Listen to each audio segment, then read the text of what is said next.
Bonjour à tous, bienvenue chez Tout pour Fun. Aujourd'hui, on vous montre comment réparer votre écouteur interne sur un iPhone 7. Donc, pour cette réparation d'une difficulté notée 3 sur 5, comptez environ 25 minutes. Pour cette réparation, il vous faudra un écouteur interne pour iPhone 7, de l'adhésif pour l'écran, un kit d'outils professionnels et je vous recommande d'utiliser le patron magnétique pour placer toutes les vis du téléphone et éviter les erreurs lors du remontage. Vous pouvez trouver toutes les pièces et outils utilisés lors de cette réparation sur le site toutpourfun.com. N'oubliez pas que vous bénéficiez d'une réduction de 10% avec le code promo YouTube. On va dans un premier temps retirer notre écran. Donc il y a deux vis situées juste en bas du châssis, deux vis Pantalone, on va venir les enlever. Faites attention à bien les mettre de côté. Ce sont des vis avec une taille très spéciale. Elles permettent de maintenir l'écran fermé sur le châssis. Ce serait dommage de les perdre.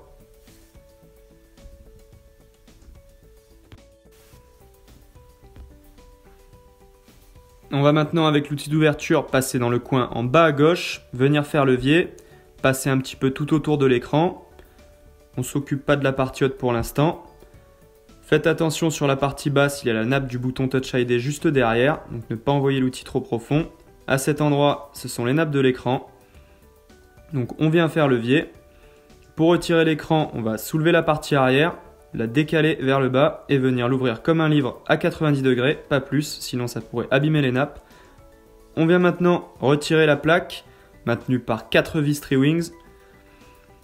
Donc cette plaque sert à maintenir en place le connecteur de charge, le connecteur de batterie, des nappes coaxiales, le connecteur de l'écran et le connecteur du bouton Touch ID. On fait attention de ne pas perdre les vis. Elles ont toutes des tailles différentes, certaines sont vissées sur la carte mère. Si on les inverse, on pourrait avoir des dysfonctionnements du téléphone, voire le rendre complètement HS. On pense bien à noter l'emplacement de chacune d'elles, ça évitera les surprises. Une fois que c'est fait, on va pouvoir retirer la plaque et accéder aux différents connecteurs.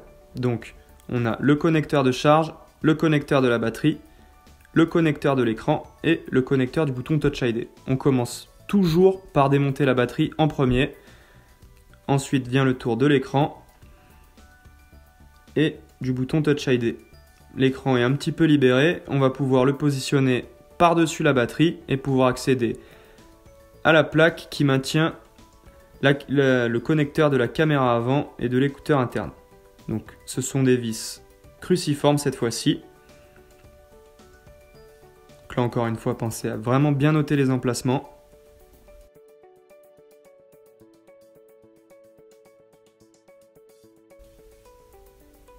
On vient retirer la plaque. Et avec l'outil en plastique, on va venir faire levier pour sortir notre connecteur.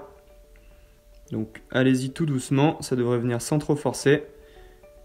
Voilà, notre écran est complètement libéré. On va pouvoir passer aux étapes suivantes. Maintenant que notre écran est démonté, on va pouvoir passer au démontage de l'écouteur interne. Il est fixé par une plaque, maintenue par 3 vis et 2 vis de fixation. Toutes les vis sont prises dans des ergots qui sont situés sur le châssis de l'écran. Donc pensez à bien repérer chacun des emplacements, car certaines sont plus longues que d'autres. Si on en inverse une au mauvais endroit, on peut aller jusqu'à percer le verre de l'écran. Ce serait dommage de le fissurer.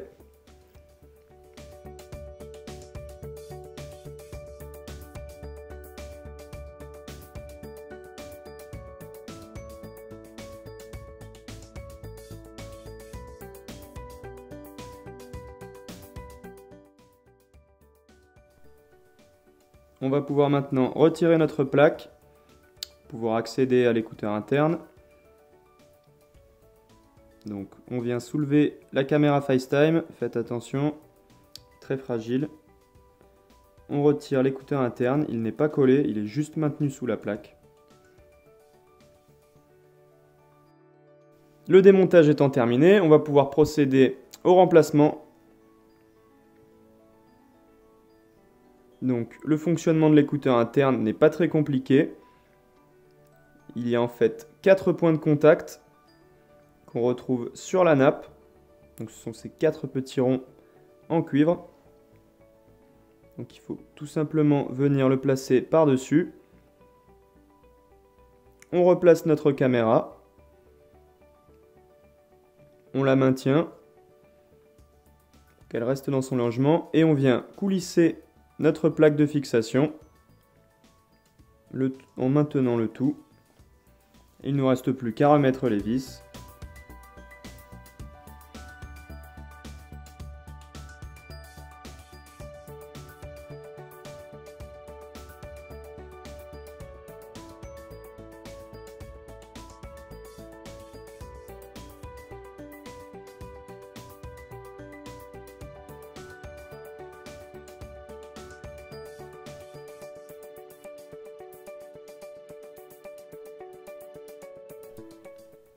Le remontage de notre écouteur interne est terminé. On va pouvoir passer à l'étape suivante.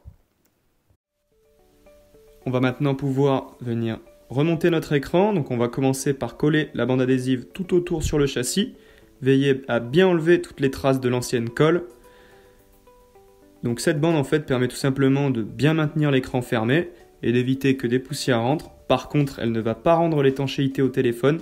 Donc je vous déconseille après n'importe quelle réparation de le mettre dans l'eau. On commence par placer les coins. Donc très important que la zone où la bande adhésive va reposer soit très propre, qu'il n'y ait aucune poussière.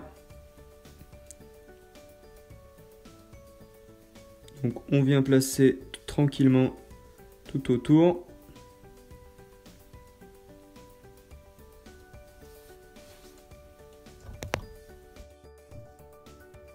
On va maintenant retirer la feuille de l'adhésif.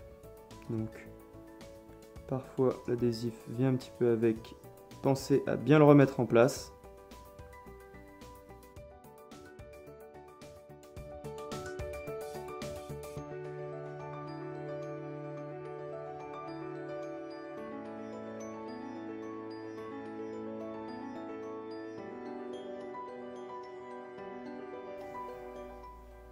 Donc on commence par connecter la nappe écouteur interne, proximité et caméra FaceTime.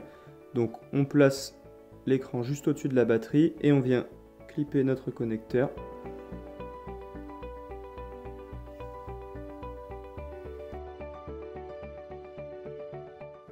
On va maintenant pouvoir replacer notre plaque, donc avec les deux vis cruciformes.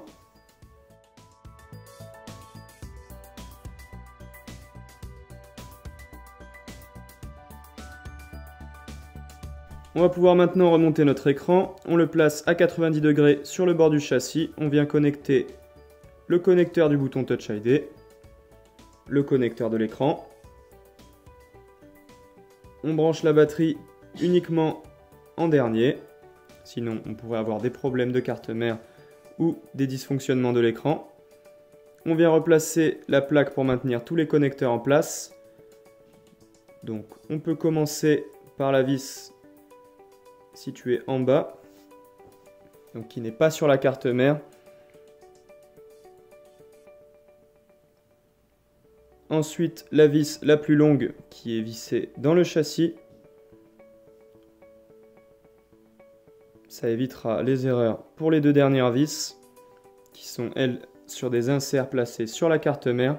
Si on l'inverse avec une vis plus longue, ça pourrait aller un peu profond et percer la carte mère et rendre le téléphone complètement inutilisable.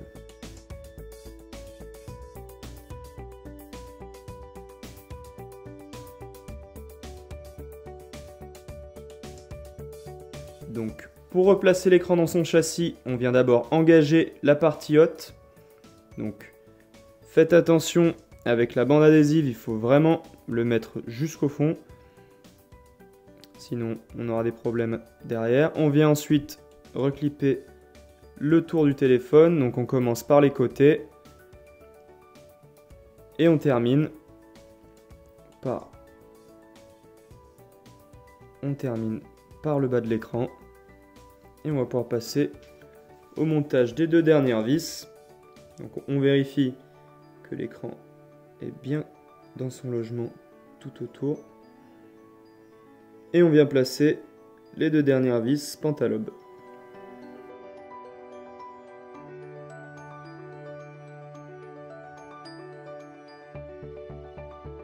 Maintenant que les 2 vis sont en place, la réparation de notre iPhone 7 est terminée. Merci d'avoir suivi notre tutoriel vidéo, j'espère qu'il vous aura été utile. S'il vous a plu, n'hésitez pas à partager votre expérience dans les commentaires. Vous pouvez retrouver toutes les pièces détachées et les outils dans la description de la vidéo ou sur notre site toutpourfun.com. N'oubliez pas que vous bénéficiez de 10% de réduction sur votre panier en utilisant le code de réduction YouTube. Merci à tous, à bientôt chez Tout pour Fun.